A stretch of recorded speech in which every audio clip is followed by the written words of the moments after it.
بسم الله الرحمن الرحيم. الحمد لله الذي أنزل على عبده الكتاب ولم يجعل له عوجا قيما لينذر بأسا شديدا من لدنه ويبشر المؤمنين الذين يعملون الصالحات أن لهم أجرا حسنا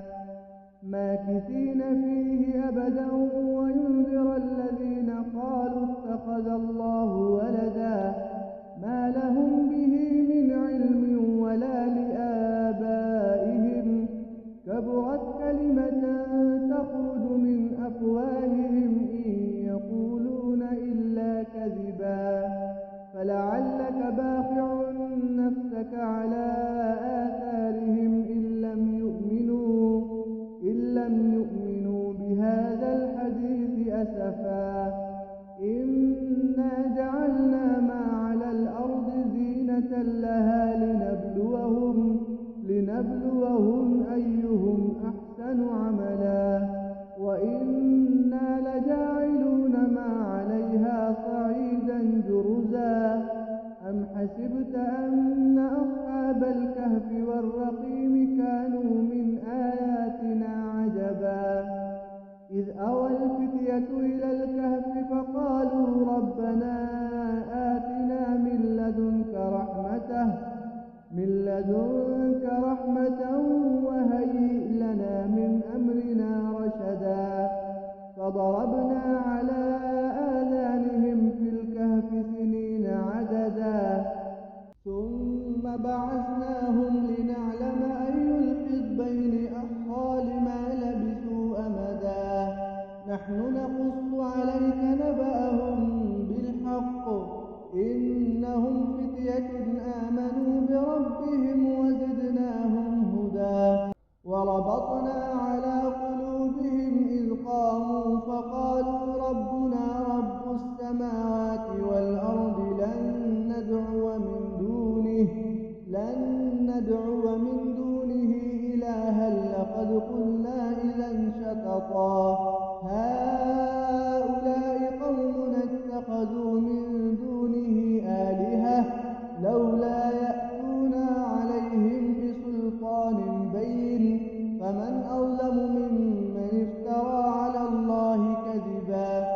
وإذ اعتزلتموهم وما يعبدون إلا الله فأووا إلى الكهف ينشر لكم ربكم من رحمته ويهيئ لكم من أمركم مرفقا وترى الشمس إذا طلعت تزاور عن كهفهم ذات اليمين وإذا غربت تقرضهم ذات الشمال وهم في فجوة منه ذلك من آيات الله من يهد الله فهو المهتد ومن يضلل فلن تجد له وليا مرشدا وتحسبهم أيقاظا وهم رقود ونقلبهم ذات اليمين وذات الشمال وكلبهم باسط ذراعيه بالوصيد لو اطلعت عليهم لوليت منهم فرارا ولملئت منهم رعبا وكذلك بعثناهم ليتساءلوا بينهم قال قائل منهم كم لبثتم قالوا لبثنا يوما أو بعد يوم قالوا ربكم أعلم بما لبثتم فابعثوا أحدكم بورقكم هذه إلى المدينة فلينظر أيها أزكى طعاما فليأتكم برزق منه وليتلطف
ملتهم ما يعلمهم إلا قليل فلا تمار فيهم إلا مراء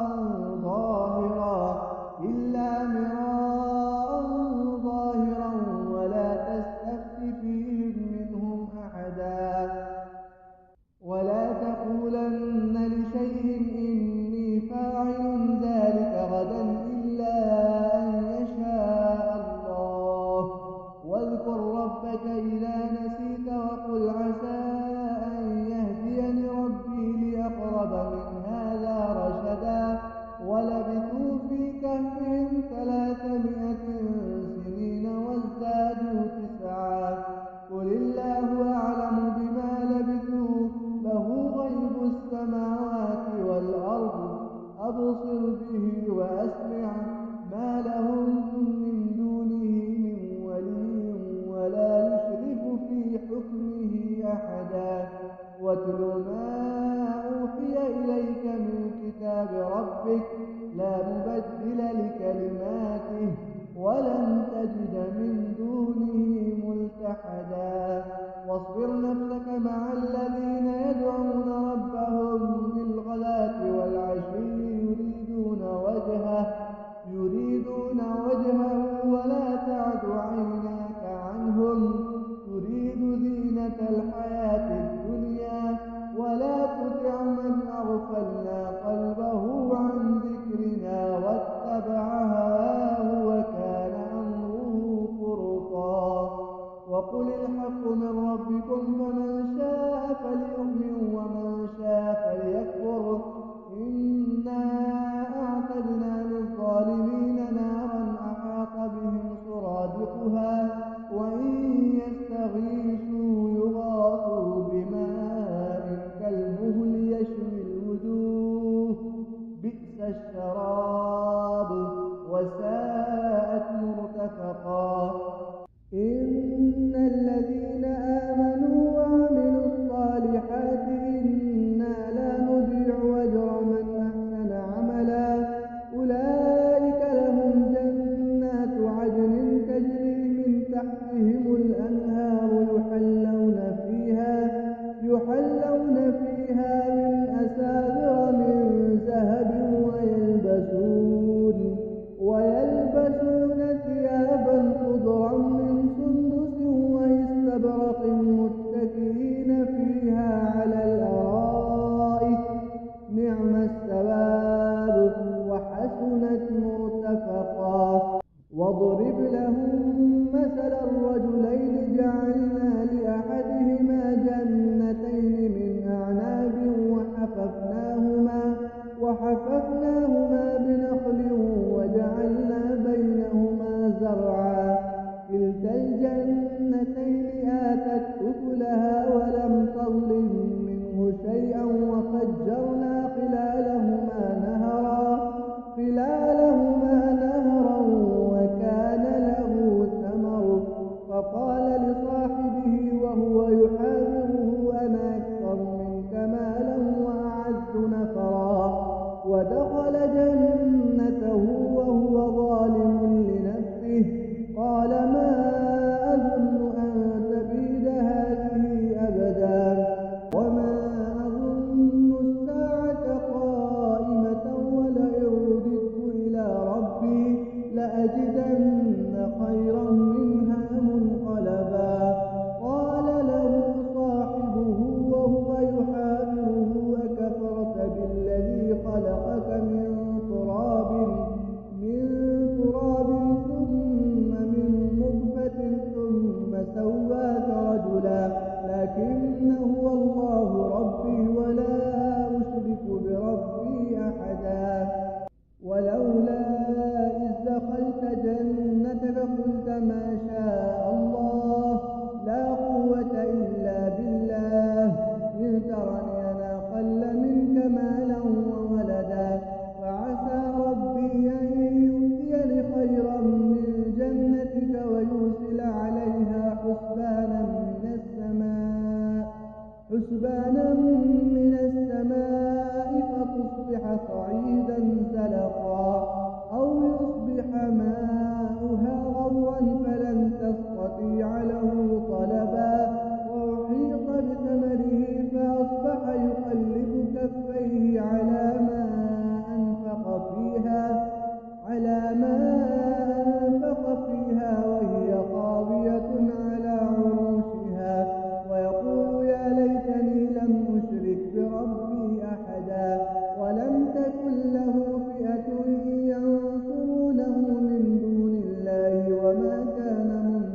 خيرا هنالك الولاية لله الحق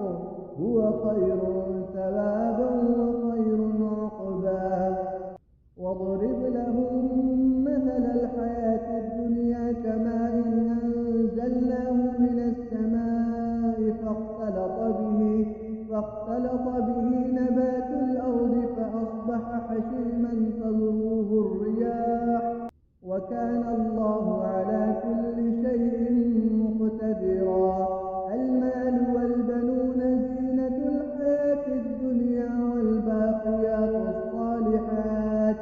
والباقيات الصالحات خير عند ربك ثوابا وخير أملا ويوم نسير الجبال وترى الأرض بارزة وحشرناهم فلم نغادر منهم أحدا وعرضوا على ربك صفا لقد جئتمونا كما خلقناكم أول مرة بل زعمتم أن لن نجعل لكم موعدا ووضع الكتاب فترى المجرمين مشفقين مما فيه ويقولون يا ويلتنا ما لهذا الكتاب لا يغادر صغيرة ولا كبيرة إلا أحصاها ووجدوا ما عملوا حاضرا ولا يظلم ربك أحدا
ترهقني من أمري عسرا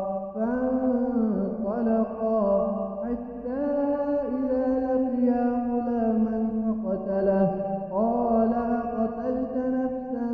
زكية بغير نفس لقد جئت شيئا نكرا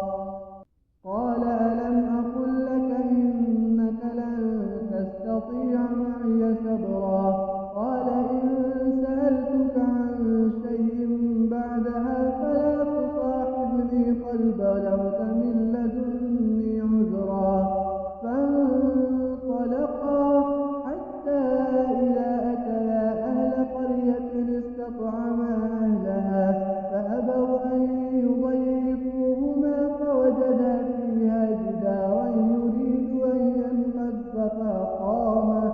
قال لو شئت لاتخذت عليه أجرا قال هذا فراق بيني وبينك سأنبئك بتأويل ما لم تستطع عليه صبرا أما السفينة فكانت لمساكين يعملون في البحر فأردت أن أعيبها وكان وراءهم ملك يأخذ كل سفينة غصبا وأما الغلام فكان أبواه مؤمنين فخشينا أن يرهقهما طغيانا وكفرا فأردنا أن يبدلهما ربهما خيرا منه زكاة وأقرب رحما وأما الجدار فكان لغلامين يتيمين في المدينة وكان تحته كنز لهما وكان أبوهما صالحا فأراد ربك أن يبلغا أشدهما ويستخرجا كنزهما رحمة من ربك